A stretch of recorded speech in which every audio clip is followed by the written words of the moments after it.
Maswerteng umaga po mga ka-STL. Narito na po ang resulta ng STL Bulacan para sa araw na to, first draw December 14, 2024. Araw ng Sabado, naway ang mga natayan niyo pong mga numero kanina ay manalo nawa ngayong umagang ito, 11 AM. Kaya kunin nyo na po ang inyong mga tickets. Narito na po ang resulta. Ang mga numerong nanalo sa STL Bulacan ngayong umagang ito, December 14, 2024. 11 AM, first draw result, 15 at 33 in exact order. Sa lahat po ng tumaya kanina sa STL Bulacan para sa first draw ng 15 at 33, congrats po sa inyo. At ngayong umagang ito sa STL Bulacan, shoutout po natin si Ate Lily G.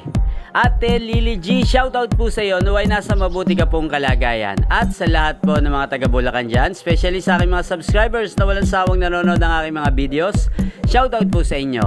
Inyo pong napanood ang resulta ng STL Bulacan sa channel na to, Roderick Hernandez TV. Maraming salamat po sa patuloy niyo pong panonood at pagsuporta sa aking channel. Huwag pong kalimutang mag-subscribe. Thank you for watching. Magkita-kita mong muli tayo mamayang alas 4 ng hapon dito po sa channel na to. Thank you for watching.